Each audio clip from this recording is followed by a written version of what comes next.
E vamos lá dar continuidade à nossa matéria de aconselhamento pastoral. Eu sempre gosto de deixar claro, gente, é uma superfície apenas. Eu vou fazer 3 vídeos, esse aqui é o segundo. Eu não vou esgotar o assunto, lógico que não. E de repente você que está do outro lado aí, você pode entrar aí nos comentários desse vídeo e trazer comentários acerca da matéria. De repente você pode até citar aí alguma experiência que você passou no âmbito de aconselhamento pastoral, que vai ajudar para muita gente que passa pelo canal aqui desses cursos que nós sempre deixamos aqui de maneira, claro, sintetizada, não é um aprofundamento, visto que seria até soberba da minha parte, muita pretensão em 3 vídeos que seja nós esgotarmos o assunto de aconselhamento pastoral, que é muito amplo, ele é muito abrangente, ele serve para aquela pessoa do âmbito religioso que você está, ela serve para a pessoa também que está lá no âmbito secular e procura um pastor para um aconselhamento, por que não? Eu conheço várias situações de pessoas não crentes, não evangélicas, não frequentadoras de nenhum nicho cristão, que procuraram aconselhamento de pastores, de líderes tidos como líderes espirituais, pessoas que você encara, esse camarada tem ética, esse camarada é uma pessoa discreta, o assunto que eu vou levar lá vai ficar com ele não vai espalhar esse assunto, ele não vai pedir opinião para outras pessoas para vazar, quem sabe, a minha situação, para tentar resolver algo que ele não vai resolver comigo, tá? Então esse é o fato também. O conselheiro, acima de tudo, tem que ser uma pessoa ética e tem que ser uma pessoa, digamos, discreta, porque, vamos falar a verdade, os pastores que estão aqui me vendo e me ouvindo, pode ser que lá no teu gabinete você tenha ouvido coisas pesadas, coisas lá que você teve que se desdobrar até para não se escandalizar. Pois bem, bem-vindo ao planeta Terra. Essas são as problemáticas naturais que muita gente vai passar, fazer o quê? E que nós sirvamos, lógico, evidente, como conselheiros, para ajudar pessoas que são necessitadas de ajuda, necessitadas de direcionamento.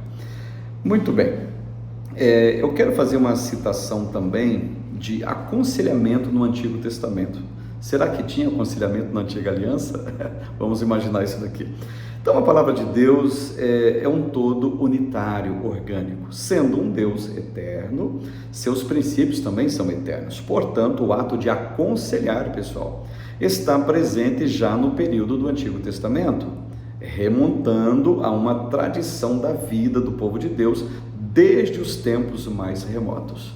Um historiador chamado Bismarck, ele citou o seguinte, abre aspas para ele, a diferença entre o sábio e o tolo é que o sábio é capaz de aprender com a experiência dos outros. Observe, o tolo não vai aprender com as experiências dos outros.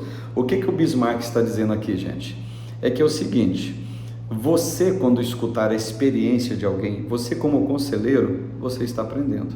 Com toda certeza você está aprendendo.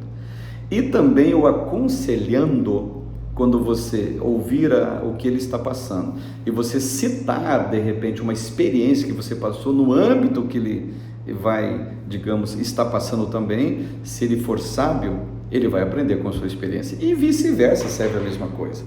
Professor, por exemplo, que é o meu caso, eu aprendo muito com os alunos. E digo mais, tem situações que você aprende mais com os alunos do que lendo livros. E a questão do conselheiro, do aconselhando, do aconselhado que seja, é muito importante que nós aprendamos. E o que é importante, não vamos aprender também, pessoal, só com os acertos das pessoas.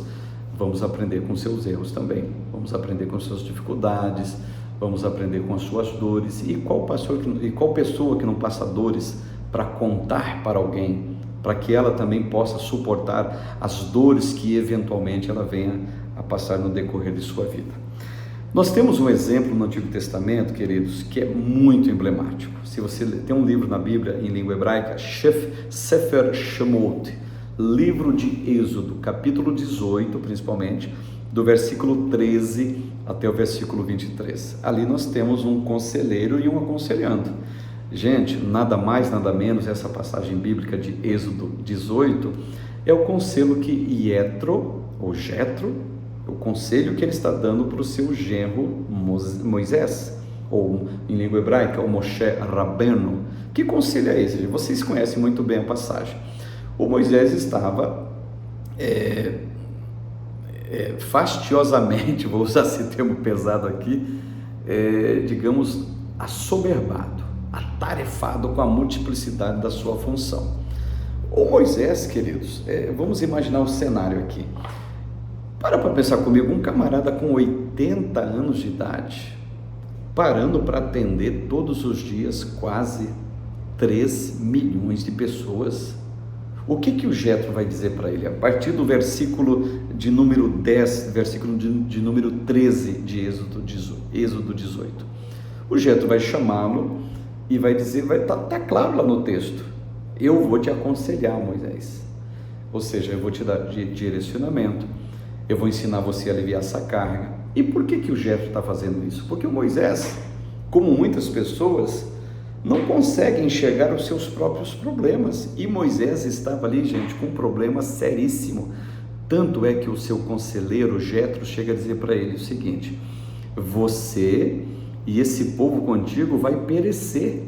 Ou seja, vocês dois, tanto o líder Moisés e os liderados, o povo hebreu, que acabaram de deixar de ser escravos, gente, acabaram de sair do Egito, estão indo em demanda para a terra da promissão.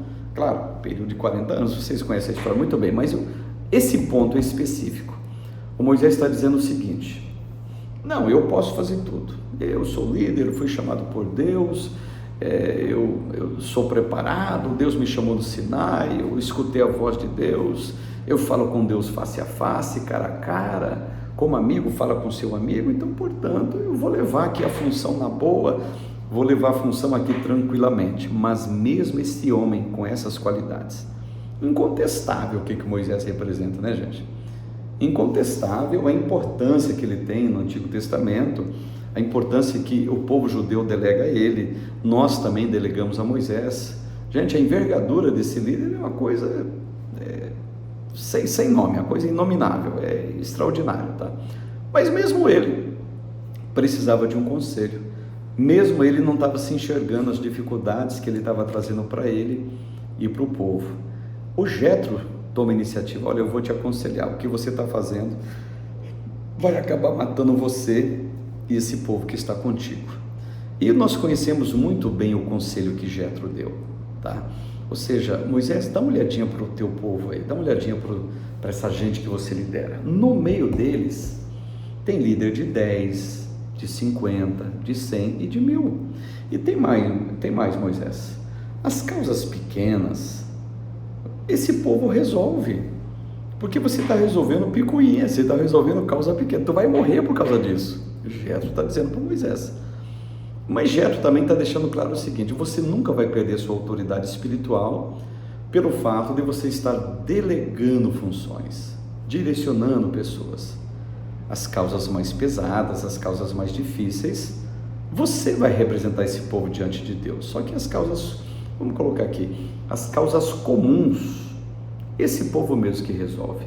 Então esse conselho de Jetro, ele resolveu a questão até de saúde, a questão, queridos, de vida e morte de Moisés.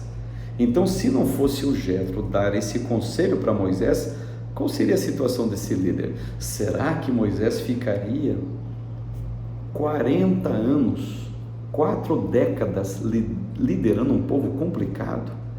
Ele encabeçando tudo, ele fazendo tudo, até desculpe a brincadeira aqui, tá? Se fosse um culto, não é verdade?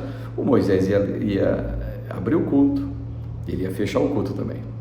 Moisés ia dar os avisos, Moisés ia ler a leitura principal, faria a oração, faria a pregação, recolheria a oferta, e quando acabasse o culto, ele ainda falaria: pessoal, segura um pouquinho que eu vou correr lá para a porta e eu vou abraçar e cumprimentar todo mundo. Gente, pessoas assim, centralizadoras, pessoas que não enxergam, digamos assim, o esforço desmedido e mal centralizado que ela está fazendo, elas precisam de conselheiros. E conselheiro, vamos trazer uma definição também, é alguém que está olhando de fora. Quem está olhando de fora, ele vai perceber melhor, ele vai perceber o amplo da situação, o âmbito da coisa. Então o conselheiro, ele tem que ter essa visão de olhar por fora, sem paixão, sem emoção, sem partidarismo, sem preferir esse ou aquele. Exemplo, você está aconselhando marido e mulher.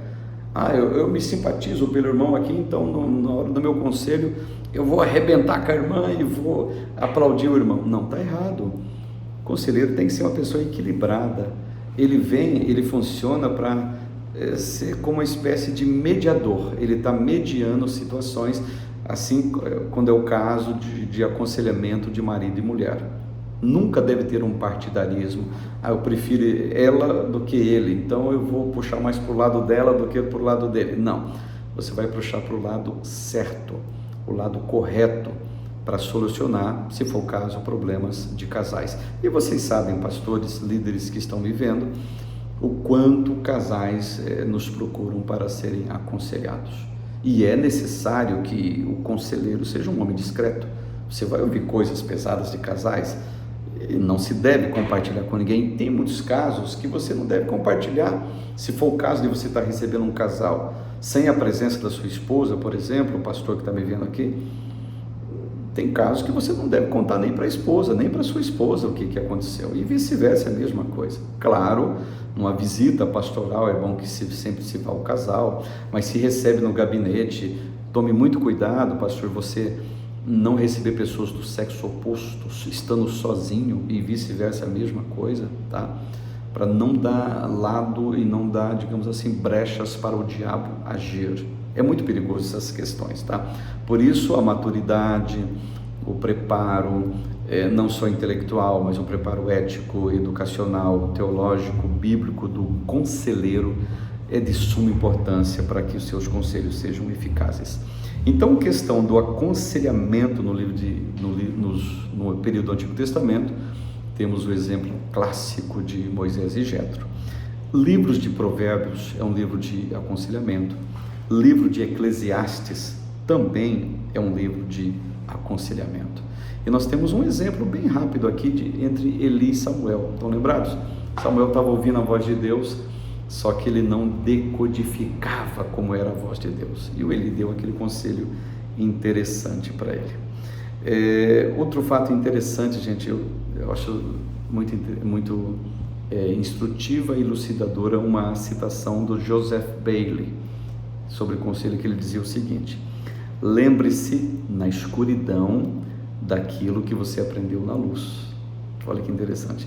Lembre-se na escuridão daquilo que você aprendeu na luz. O que é isso, gente? Você chega numa situação de escuridão para ser aconselhado. E o que o conselho vai trazer para você? Ele vai trazer luz, mas você estava na escuridão. Então o conselho é te dar luz em que sentido? Olha, você está na escuridão que você não está conseguindo encontrar saídas, não vê saídas. O conselho é isso. Ele vai dar luz, direcionamento, vai dar um caminho para que você veja uma saída. E você, conselheiro, sempre aprenda a acender as luzes para as pessoas que te procuram em situação de trevas de problemas, trevas de dificuldades e assim sucessivamente. O aconselhamento no Novo Testamento. Tínhamos aconselhamento no Novo Testamento? É claro que sim. A palavra de Deus é um todo unitário, tá certo? Não há nada entre os testamentos que não tenha uma unidade orgânica e indissociável. Tudo que é ensinado no Antigo é, de certa forma, confirmado e ampliado através dos ensinos do Novo Testamento. O Antigo Testamento se estende pela ótica do Novo, se entende pela ótica do Novo, bem como o Novo Testamento se aplica pelas bases do Antigo.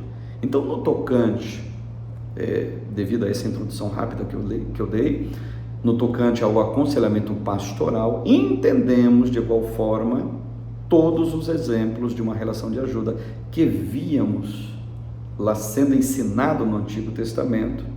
Ela tem ensino mais bem esclarecido e fundamentado no que é nos ensinado no Novo Testamento.